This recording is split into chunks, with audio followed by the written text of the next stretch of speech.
Assalamualaikum warahmatullahi wabarakatuh. Alhamdulillah, syukurillah, salatu wassalamu ala rasulillah. Wala hawla wala quwata illa billah.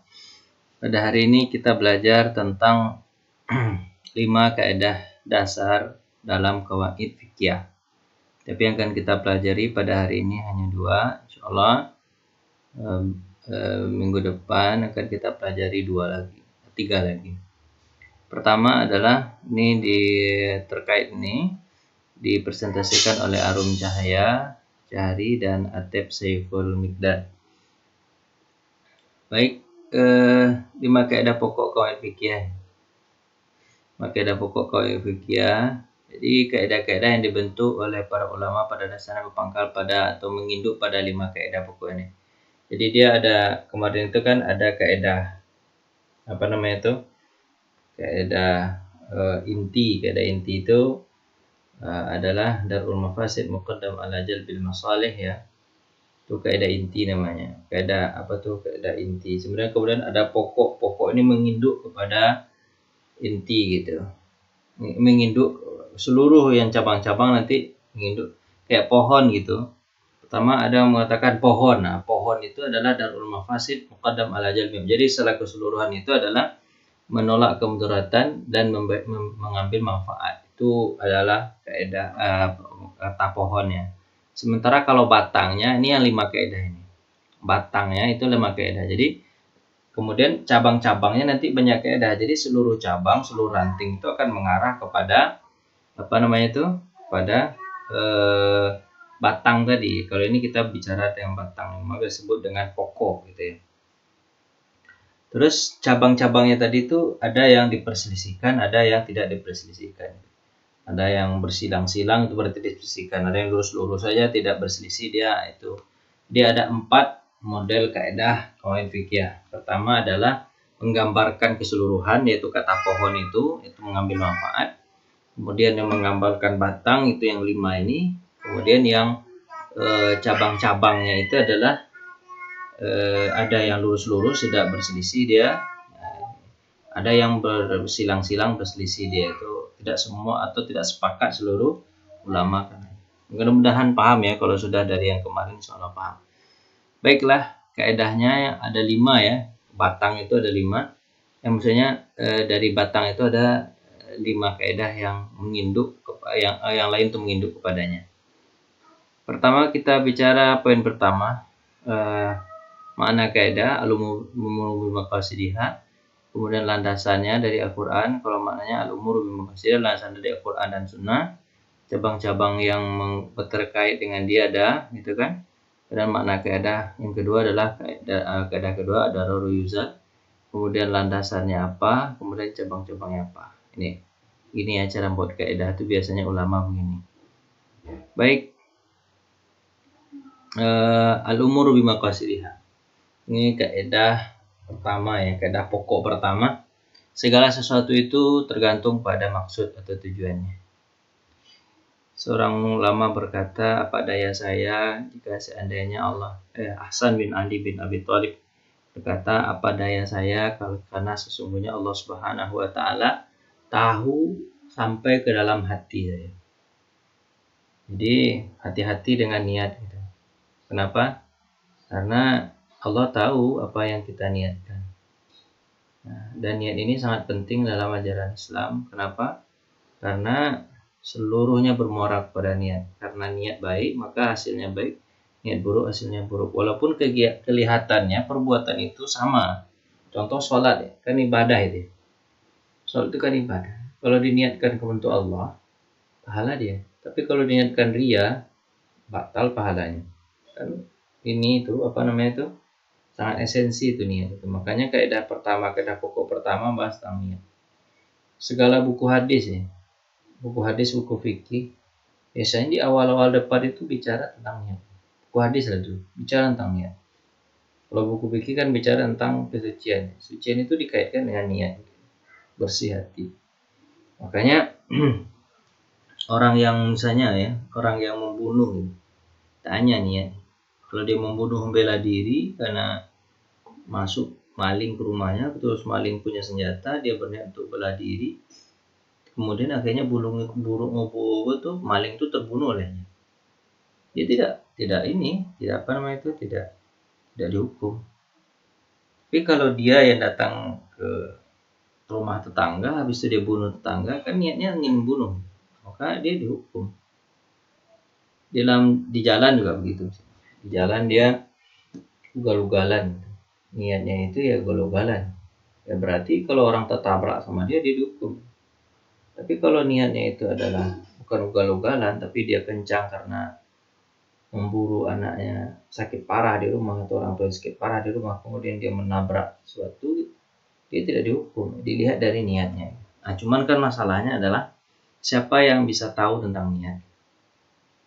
Ya, pertama ya pengakuan dia yang pertama. Kalau dia tidak mengaku gimana? Ya kita hanya bisa menghukum apa yang tampak baginya itu. Apa yang dia lakukan itu.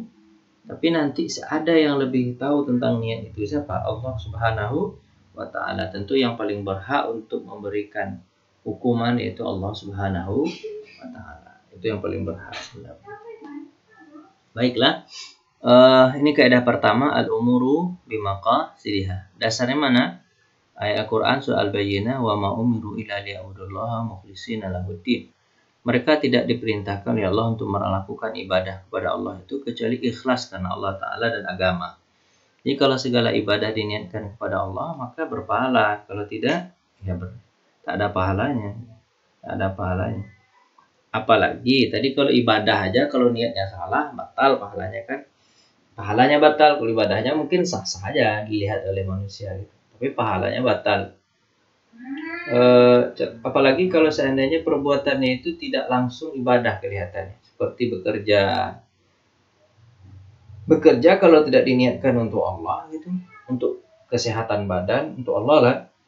Kan Allah merintahkan kita untuk bekerja dan untuk menghidupi diri kita sendiri, hanya bekerja aja, maka dia tidak dapat pahala, hanya sekedar pekerjaan itu aja dapat. Mungkin kalian dengar ya cerita ini 3 orang yang luar biasa, ya bukan orang biasa ini, orang yang luar biasa. Di akhirat batal seluruh amalnya. Apa itu? Pertama, orang yang berinfak banyak. Di akhirat Allah katakan, kamu berinfak karena ria, minta aja. Kan kamu udah dapat rianya. Pahala bagimu tidak ada lagi. Orang yang berjihad luar biasa, mati di jalan Allah. Kemudian Allah tahu niatnya apa, agar dikatakan pahlawan. Akhirnya kan dapat apa-apa. Orang alim menyebarkan ilmunya gitu. Orang alim menyebarkan ilmunya. Niatnya apa? Agar dikatakan orang hebat, agar dikatakan orang alim, orang pintar. Nggak dapat apa-apa gitu. Ini orang yang bagus itu, apalagi orang yang tidak alim, terus tidak berjihad, tidak segala macam, tidak berinfak. Orang yang melakukan amal aja berpeluang dia untuk salah niat. Apalagi orang yang tidak beramal ya. Mana ada niat di situ, gitu kan? Makanya hati-hati dengan niat. Ini kaidah pokok pertama ya. Hadis Nabi itu dalilnya dari Nabi, innamal a'malu binniyat. Seluruh amalan itu dilihat pada niatnya. Nah, ini kaidah-kaidah aplikasinya tadi dalam aplikasinya atau kaidah-kaidah yang menyertainya atau yang menginduk kepada kaidah niat tadi. Al-ibratu fil uqudil maqasidi wal ma'ani la lil alfazi wal mabani. Yang dilihat itu dalam masalah akad yang menjadi iktibar ya, yang menjadi yang menjadi tujuan dari akad itu adalah tujuan niatnya. Yang dilihat dari akad itu adalah niatnya, bukan makna yang terkandung dari lafaz-lafaz dan bangunan kata-katanya. Jadi bukan dari kata-katanya yang dilihat, tapi apa niatnya. Contoh misalnya kalian pergi ke pasar, pergi ke warung. Biasa kan kalau kita orang Indonesia ini kan minta gula 1 kilo gitu. Kan bahasanya, lafaznya adalah minta kan. Tapi setelah itu kalian bayar 15.000 kilo gitu. Niatnya dilihat, apa niatnya? Niatnya adalah untuk membeli walaupun bahasanya meminta. Maka inilah kaidah ini yang dipakai ini. Ungkapan itu ya, dalam ungkapan jual beli, dalam ungkapan akad itu dilihat niatnya gitu, bukan dari kata-katanya. Bisa niatnya mungkin minjem, bahasanya minjem, padahal sebenarnya minta, seperti minjem pulpen gitu. Sebenarnya minta tinta kan. Nah, tuh. Kemudian law ikhtalafal lisan wal qalbu fa'tabiru ma fi qalbi. Kalau berbeda antara lisan dan hati, maka yang menjadi patokan itu adalah hati. Nah, sama dengan yang di atas contohnya itu, jadi patokan adalah hati. Misalnya niatnya adalah misalnya tentang masalah perceraian gitu. Ceraian gitu. Dia bahasanya biasa aja, bahasanya nggak kasar kepada istrinya, bukan bahasa jelas itu. Kalau bahasa jelas bercerai gitu. Ceraikan kamu, jelas bercerai. Tapi bahasanya itu pulanglah kamu ke orang tuamu lah gitu kan. Bahasanya kan begitu. Terus tanya niatnya gitu. Seorang istri harus bertanya kepada suaminya, niatmu apa? Suruh saya pulang. Apakah kamu menceraikan atau hanya sekedar pulang karena kamu menyuruh saya berbakti kepada orang tua? Kalau suami itu nggak boleh bohong dengan niatnya. Kata suami, saya nyuruh kamu pulang untuk ini, untuk berbakti ke orang tua, berarti tidak cerai. Tapi kalau dia bilang, oh saya niat kamu pulang orang tua itu cerai gitu, oh udah bercerai berarti. Maka kalau berbeda lisan dengan hati, maka mana yang dilihat adalah dilihat hati. Lanjut. Nanti ini akan dibahas lanjut ya, ulang ya. La yulzamu niyatun ibadah fi kulli juz'in innama tulzamu fi jumlatin ma yaf'aluhu. Ya, niat itu cukup sekali aja dalam masalah ibadah, tidak perlu berulang-ulang dari setiap bagian-bagiannya. Kalau misalnya ibadah sholat zuhur kan ada berdiri, ruku, sujud, ya nggak perlu ulang-ulang setiap kali ruku niat lagi, dah sekali aja cukup ya. Baik, lanjut. Yang kedua adalah ad-dararu yuzal. Kaidah kedua adalah yang kaidah pokok kedua ad-dararu yuzal. Mudaratan itu harus dihilangkan. Ini kalau bahasa mudarat ini berhubungan dengan nyawa. Nanti ada yang tidak berhubungan dengan nyawa seperti tadi di bahasa kita dengar videonya, berhubungan dengan kesulitan seperti tidak bisa berdiri dalam sholat itu kan, kemudian bisa boleh duduk, itu nggak berhubungan dengan kemudaratan, bukan darar, dia berhubungan dengan masyaqqah, kesulitan. Nanti ada kaedahnya, al masyaqqah tajlibu taisir, kesulitan itu mendatangkan kemudahan. Tapi kalau mudarat ini, bahasa mudarat ini adalah bahasa yang berhubungan dengan nyawa. Ad-darar yuzal. Ya, kemudaratan yang berhubungan dengan nyawa itu harus dihilangkan. Ada kesulitan yang berhubungan dengan nyawa harus dihilangkan. Maka kaidah ini berlandaskan apa? Kaidahnya berlandaskan Al-Qur'an wala tufsidu fil ard, dan kamu melakukan perusakan di muka bumi. Maka itulah kaidah-kaidah itu. Kemudian pada islahiha, setelah baiknya kan Allah menciptakan orang dengan baik, kemudian kamu bunuh segala macam, itu nggak boleh ya. Hadis Nabi la darara wala dirara, tak boleh merusak diri sendiri, membunuh diri sendiri dan membunuh orang lain.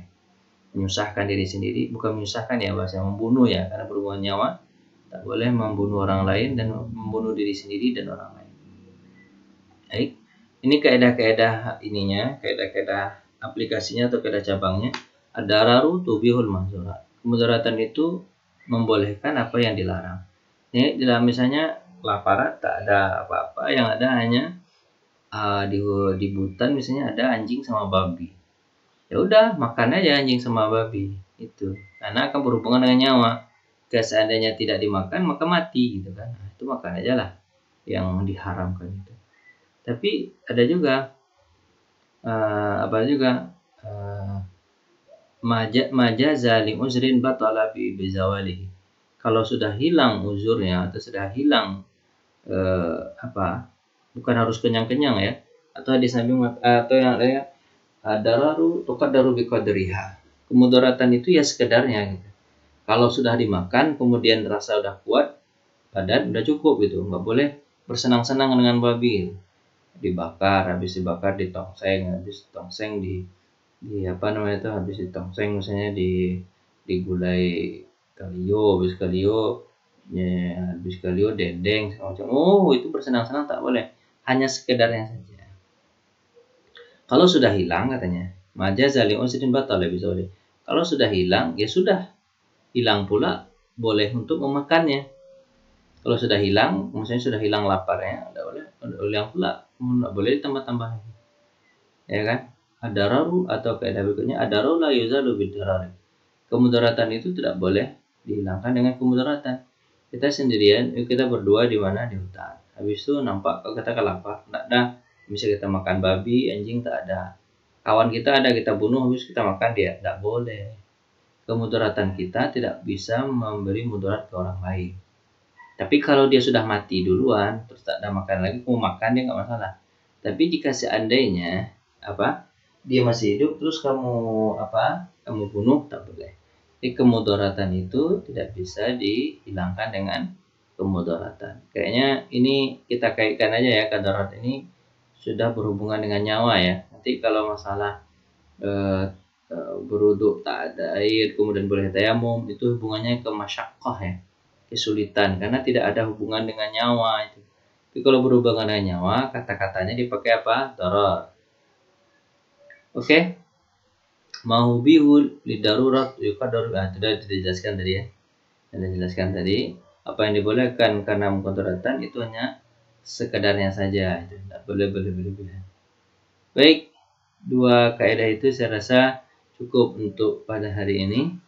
Nanti kalian boleh tanya jawab, dan saya berikan kuis lah untuk kalian tulis nanti di mana, di tempat Google Classroom-nya.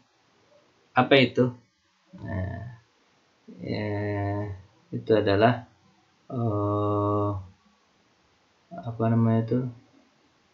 sebutkan pakai audio aja ya. Hafalkan dua kaidah yang sudah kita pelajari tadi. Yang pertama, al-umuru bimaqasidiha, artinya urusan itu tergantung pada niatnya. Yang kedua, ad-dararu yuzal, kemudaratan itu harus dihilangkan. Pakai audio saja. Nanti saya berikan tempatnya. Terima kasih. Assalamualaikum warahmatullahi wabarakatuh.